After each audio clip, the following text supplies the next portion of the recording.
గురుబ్రహ్మ గురు విష్ణు గురుదేవ మహేశ్వర గురు సాక్ష పరబ్రహ్మ సరస్వతి. నేను ముఖ్యంగా చెప్పదలుచుకుంది ఏమనగా, నేను చదువుకునే స్టూడెంట్స్కు ఏందనగా, ఈ ఒక 20 సంవత్సరాలు ఎవరైతే టైంపాస్ చేస్తారో అలాంటి వ్యక్తులకే ఈ వీడియో తీయడం జరుగుతుంది. నేను ఎందుకు చెప్తున్నా మరిది అర్థం చేసుకొని వినితే భవిష్యత్తులో ఈ ఒక వీడియో విన్న వాళ్ళకు కొందరు కాకుండా కొందరన్నా మారుతారన్న ఒక చిన్న సన్నివేశం.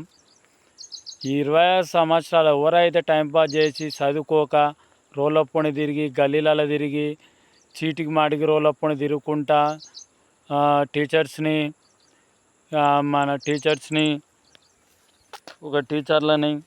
ఏడిపియడము, లేదా కాలేజీకి మన స్కూళ్ళకించి ఆ కిటికీలకించి పుస్తకాలు తెచ్చుకొని ఆ గ్రౌండ్లో ఆడుకోవడం, అట్లా టైం వేస్ట్ చేసుకొని లైఫ్ ఖరాబ్ చేసుకోకండి. వచ్చే ఈ ఒక 25 సంవత్సరాలు కష్టపడి చదువుకుంటే ఒక 75 సంవత్సరాల నుంచి 100 సంవత్సరాలు బతకొచ్చు. మనం ఆ 100 సంవత్సరాలు హ్యాపీగా బతుకుతాం. ఈ 25 సంవత్సరాలు మనం ఈ టైం వేస్ట్ చేస్తే ఈ 75 సంవత్సరాలు కానీ 100 సంవత్సరాలు కానీ మనం హ్యాపీగా ఉండలేము. ఈ అమ్మ నాయన కళ ఏందో మనం నెరవేర్చాలంటే ఈ 25 సంవత్సరాలు ఒక కష్టపడి మనం చదివిస్తున్నందుకు అలా బాధ అర్థం చేసుకొని మనం మంచిగా చదువుకొని మంచి భవిష్యత్తు తెచ్చుకోవాలని, మంచి జాబులు తెచ్చుకోవాలి. మంచిగా ఏదో ప్రైవేట్ జాబే కానీ గవర్నమెంట్ జాబే కావాలని ఏం లేదు.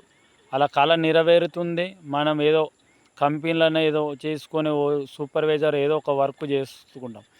మనకు చదివే రాకపోతే మనం ఏం చేయలేం.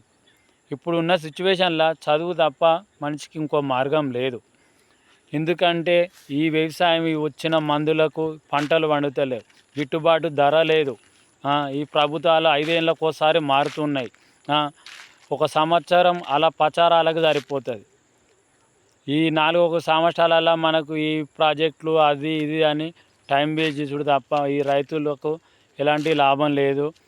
ఈ రైతులు ఎట్లా ఏమీ మిగిలక కడుపు నిండా అన్నం తినలేని పరిస్థితి. రైతు కష్టపడి కడుపు నిండా అన్నం తినలేని పరిస్థితి. ఎవరైనా రైతుకు గిట్టుబాటు ధర అడిగే మానవుడు లేడు. కానీ ఇదెంత అదెంత దేనికెంత అని ప్రతి ఒక్కదానికి రేటు డిసైడ్ ఇస్తారు. కానీ రైతుకు కష్టం చేసి ఇచ్చిన ధాన్యానికి రైతు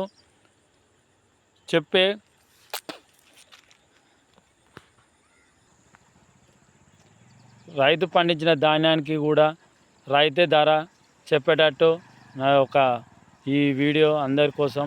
కానీ రైతు పండించిన ధాన్యానికి కూడా రైతే ధర డిసైడ్ చేసేటట్టు ప్రభుత్వం చేయాలని నా ఒక మనవి.